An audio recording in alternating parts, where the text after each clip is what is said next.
Welcome to Real Life Mentoring, where we explore real life issues to help you make an authentic difference in the world. Hi, everyone. This is Chris with the Real Life Mentoring Podcast.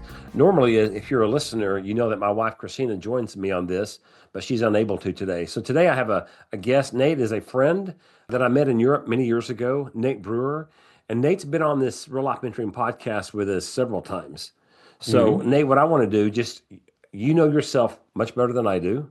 So just give us a little bit of introduction about yourself.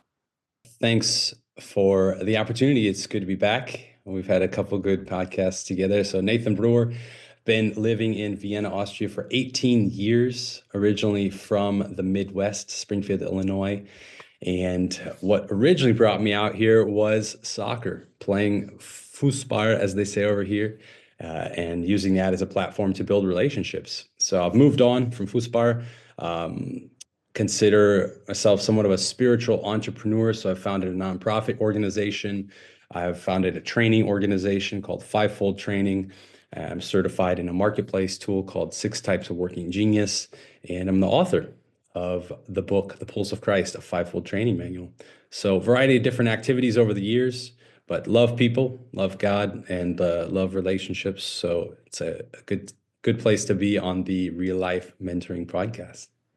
And I want to brag on you a moment. You don't give your statistics about yourself to brag. You're a humble man, but it's things God's given you to be able to write and speak and connect with people. And so we share those. So as the listener, you go, I probably want to connect with this guy, or maybe he could be a support for me and help me in this area for my team. And so I want to thank you again, for Nate, for being on.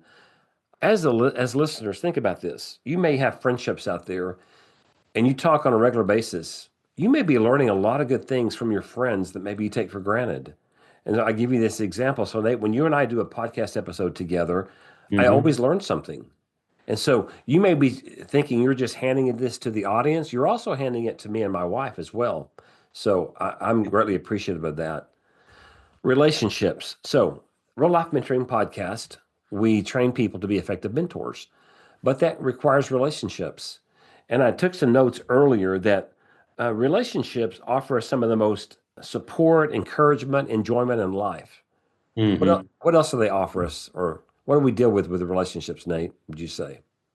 Yeah, it triggers thoughts for me of deep satisfaction and purpose in life. The people who are most happy and satisfied in life have the deepest, most meaningful relationships. So I think it's one of the most significant parts of life that we can have, whether they're personal, private relationships or workplace relationships.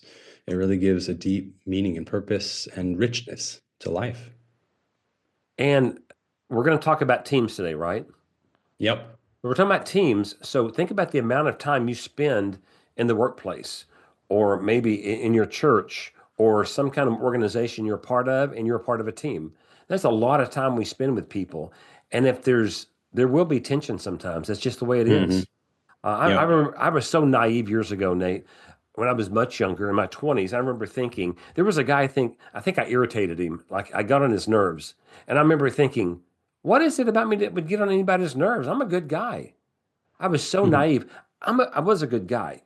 But I have a personality style. I have a background. I have a perspective. I've had some own issues that would have tweaked my connection with him.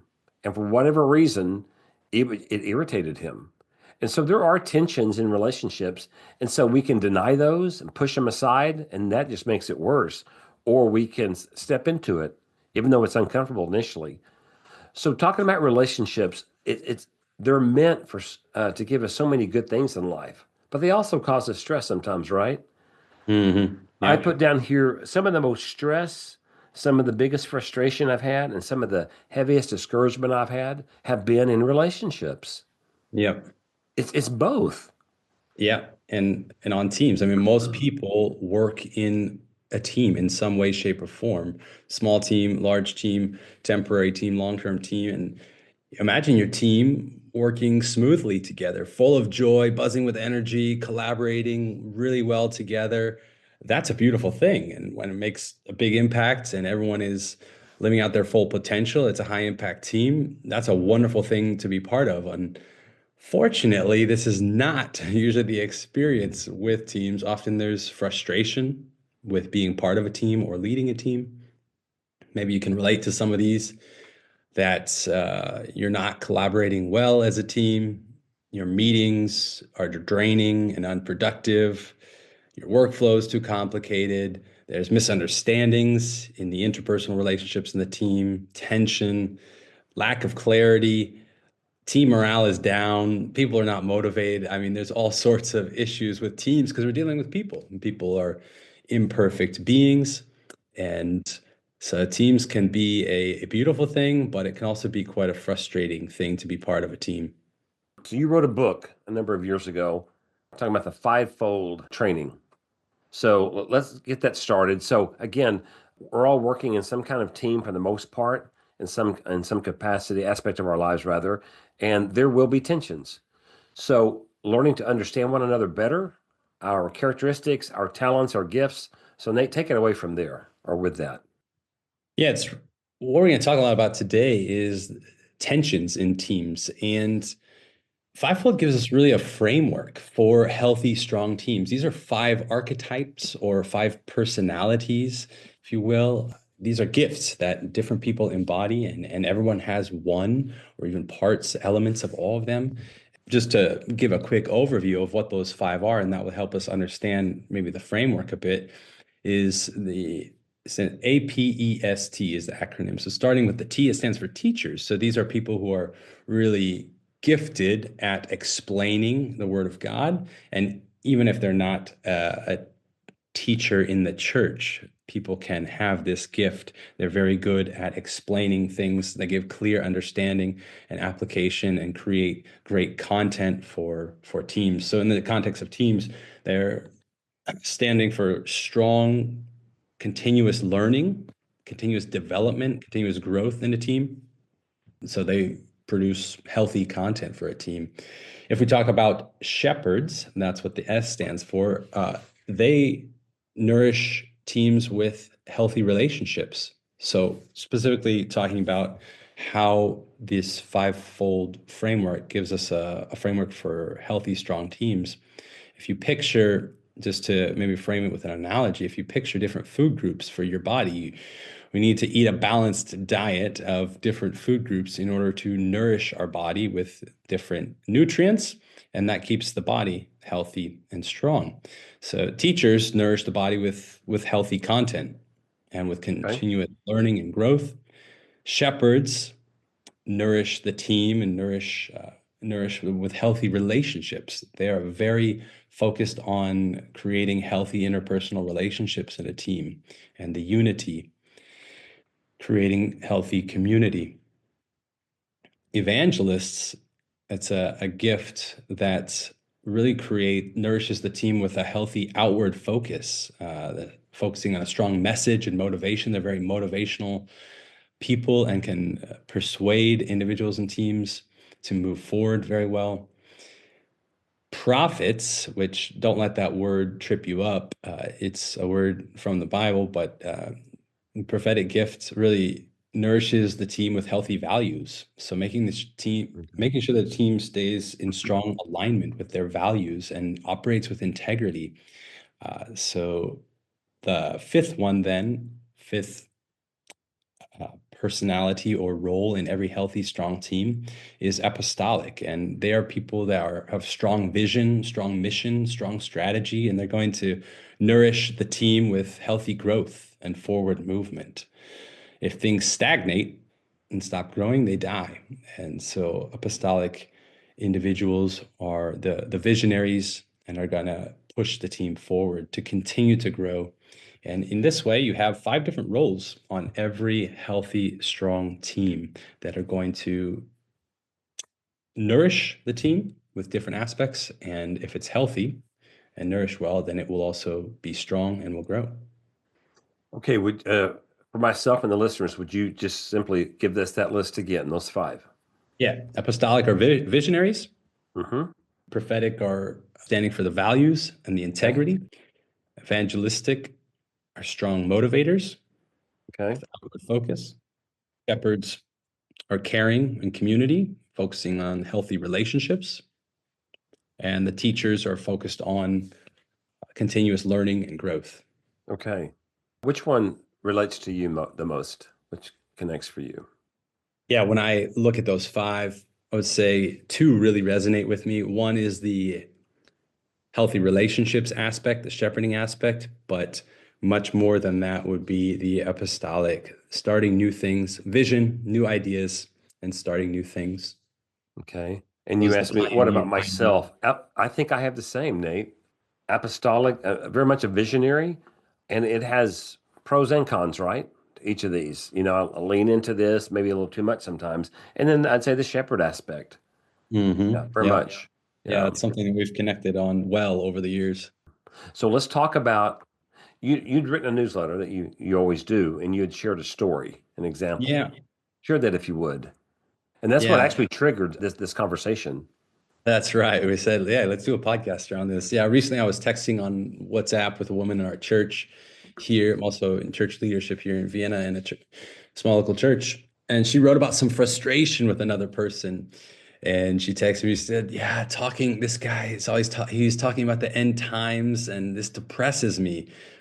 We'll give the people different names for the sake of privacy. So we'll call him Rob. Rob is so happy going to heaven for the world to end. And I think about everything we still need to accomplish and the people we need to bring with us. Okay. I replied back to her. I said, that's where it's clear to me that Rob is prophetic and you are evangelistic. Listen to her desire. I'll repeat it again. She said, the people we need to bring with us. So Okay. she wants to share the gospel and bring people with us, so to speak, to heaven. So that's evangelistic. And his desire, what he voiced in the conversation, was to go to heaven. So to be with God in his presence, face to face. And that's prophetic. So do you feel the tension, different desires pulling in different directions? And who's right? Well, both. Mm-hmm. Both of those desires are good and healthy. And in general, tension is good. It's not bad. It's uncomfortable sometimes, but in fact, if our physical body didn't have tension, it would fall apart, right? We have muscles, tendons, ligaments, bones giving us tension in our body. So, really, the key takeaway is that tension is uncomfortable, but it often Okay. reveals giftings and different perspectives and makes the body stronger. And if we can understand where those tensions are coming from, it will help us a long way in relationships and in mentoring. So here's my advice. Next time you have a conversation in your team or anywhere that has tension, could be roommates, marriage, conversation with parents, listening closely What did and you say? listening closely. Yeah, I I'm see. messing with you. Yeah, here we go. And recognize the person's perspective and their gifting, where they're coming from, and give them grace. Ask the Holy Spirit and what He wants to do in the situation. And that's, like I said, the connection to mentoring. If we can understand people's giftings, it helps us so much in understanding how they're wired and can mentor them more effectively. Okay, we're both prophetic, or excuse me, apostolic, which is visionary. Hmm. Okay. Have you ever found yourself causing people stress in a team setting because as a visionary, you're running way ahead of the group? Oh yeah. Oh, Oh yeah. All the time. All the time. In and fact, that's a strength. okay, It's also a weakness, right. right? Left to myself, I'm thinking, well, come on, guys, let's do this. Let's go after it. And Yep. someone, I guess I would say the prophets who look at the values, right? Would they be the ones maybe to say, let's slow down a minute? Yeah, they would be ones as we have our foot on the gas pedal, they often have the ones on their foot on the brakes saying, let's slow down a little bit. That okay, I'm a very practical guy. I went back to they used to have something called driver's education in school. Hmm. Did you have that when you were growing Yeah. up? Oh yeah. Okay. Now they have driving schools per se, but we had driver's education in the school. And in the car, the driver's ed teacher, they had Hmm. not a steering wheel, but they had a brake. And I Hmm. remember the teacher, driving instructor, hitting the brakes a few times with me. All right. Yeah. We were going around a reservoir, a body of water. Okay. Yeah. And I was going a little too fast. And maybe he thought I wasn't paying enough attention. I don't know. And I was shocked. All of a sudden, the car just came to a halt. And I thought, what's happened? And he said, Mr. Elledge, we need to stop right now and pay attention to what you're doing. We're by a body of water. And so I use it as an example. I do need someone in my life to help put on the brakes sometimes. Hmm. However, Nate, tension happens because as a man, that will irritate me sometimes. Exactly. That will Exactly. You don't want to be told to slow down. no, and that'll frustrate me. And I'm thinking if I'm not careful and I'm just focused on what I think and understand, I will think they're wrong automatically, right? And I go, no, they're not wrong, because someone as a visionary like we are, someone will say, no, no, no, you're wrong in that. We just need to stay here. The status quo is not okay for us as visionaries. Exactly. Yep. And I can appreciate that, but I've caused team members, family members, even in my marriage, stress before, tension, because I'm running so far ahead and not taking time to really look at, okay, this is how they're wired, how they're gifted. Yeah. And in fact, that's really a key partnership to recognize, whether it's in the church sphere or in business teams, that apostolic and prophetic partnership is really a key partnership. So it's helpful to think about, okay, these people might irritate you, but in the end, mid long term, they're really gonna prevent you from crashing the car into a wall, or in your case, driving it into the water. I just want to make a statement that, guys, as listeners, it's really healthy to take an assessment like the fivefold assessment or another one and discover, have a better understanding of who you are, how you're wired. Mhm. And then once you take that, you can look at these relationships you have in your family, but on your teams at work, and it'll help you understand why there's some tension there. Maybe where you're in the wrong, or maybe where you're short-sighted, or maybe where you're really gifted and you'll go, that's why I always do that in this setting, Yep. because that's how I'm wired. Yep. The better you understand yourself, the better we can understand other people as well. We Yep. back up and go, okay, everyone has value, and I'm really maybe missing something wonderful with this person just because we think differently. Yeah. Yeah, it's really helpful to have that level of self-awareness.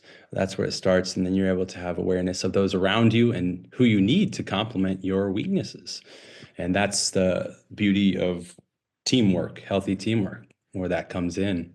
Maybe in the sense of self-awareness, I can touch a little bit about the tensions in teams with the different desires and different directions. So Please.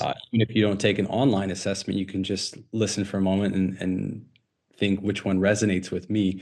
So I talked about the shepherd. So if you picture, just if you were to visually sketch out a circle that represents a church or a group of people or a team, in the very center would be the shepherd people. They're connecting, caring, creating community amongst the people there.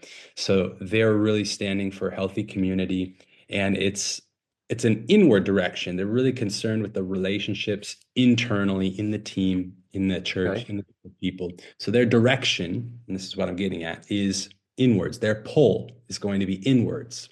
Okay. Now that's going to create a lot of tension for evangelists, because evangelists always want to go out and their direction is outwards. They're relating and reconciling people with people and constantly connecting with quote unquote outsiders. They're good networkers and building bridges. So their pull, their direction is going to be outwards. And that right there creates tension. You have some people who want to be more inward focused, and then some that are going to pull outwards. So if you put that, for example, on a proverbial drawing, if you put the E, if you sketch that out, that would be at like 9 o'clock on the left side of the circle.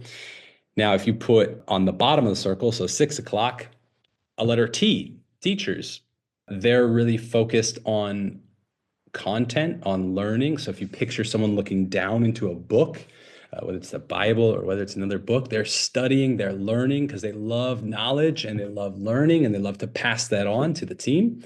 And their pull is going to be down. They're going to be downward, pulling the group in terms of depth of learning, depth of knowledge. And that's going to be in tension with the prophetic individuals in a team whose direction is upwards. They're, in a spiritual sense, they're really concerned with God's presence, with prayer, and with Okay. perspective. But even in a secular sense, their head is sometimes in the clouds because they're often thinking big picture values and integrity, and they have big questions that challenge the status quo. So they're often kind of wondering, and their pull is going to be upwards. So that's in tension with the downward pull of the teachers. And last but not least, the visionaries, founders, pioneers, innovators, the apostolic gifting, visionaries, founders, pioneers, innovators, they're pulling forward. Their mantra is let's go. And they have vision for something new. As you shared earlier, they're way ahead usually in their thinking and sometimes their doing. And they want to start something new in a new place, whether it's a startup, new business, or whether it's a new church or just a new idea. So you have this circle, people pulling in different directions, but in fact, that tension is what helps the team grow and what helps them be also healthy if they can handle the tension and the conflict in a good way.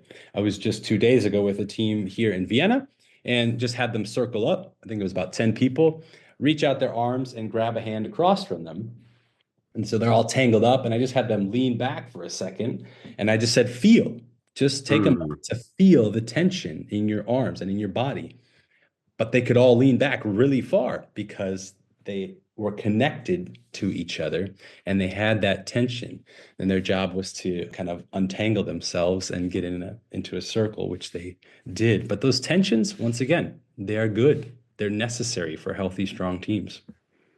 It's interesting. When I first looked at the title again of today, tension, can you feel it? How does it work on teams?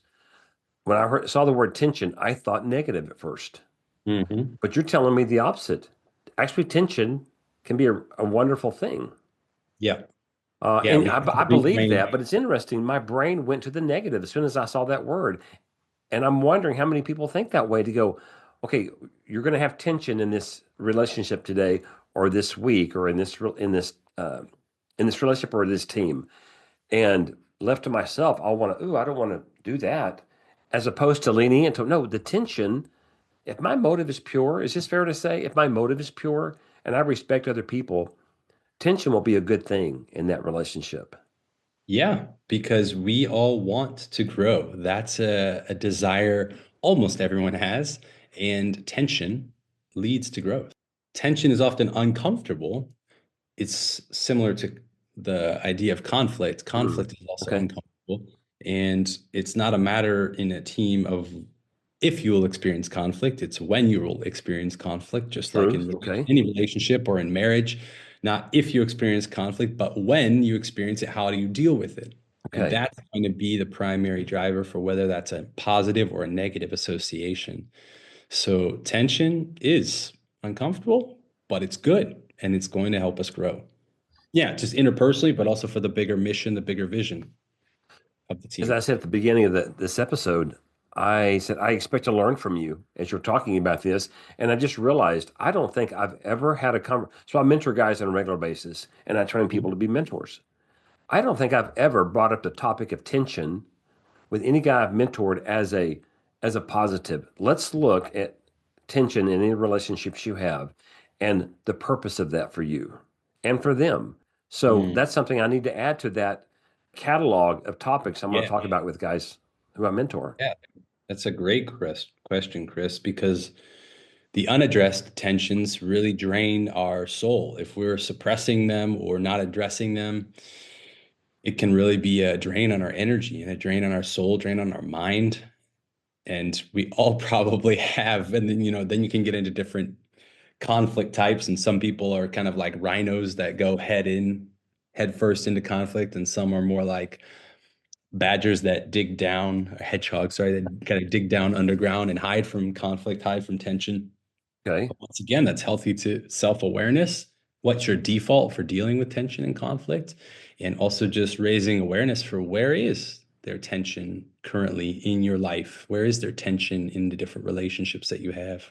Any topic that I would talk about on the podcast or in mentoring relationships, I want to try to give people tools if possible, maybe Mhm. a perspective, a mindset. And so you mentioned, I think, a little bit earlier, But what would be, or what are some consequences if we choose not to step into tension? We just ignore it. What comes to Yeah, I mind? touched on them briefly just a moment ago. It drains your energy.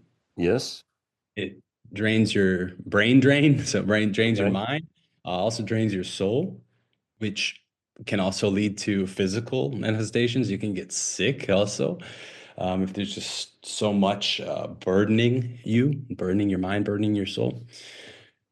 It's also damaging to relationships in the end, right? It's not just Mhm. internal, your own self, but if you don't deal with tension or don't deal with conflict, it's damaging to relationships, which, as we began the podcast, talked about, that's really one of the most fulfilling parts of life is healthy relationships. So if you have a lot of relationships that are under stress or under tension, a lot of conflict, midterm, long term, that's going to damage the relationship.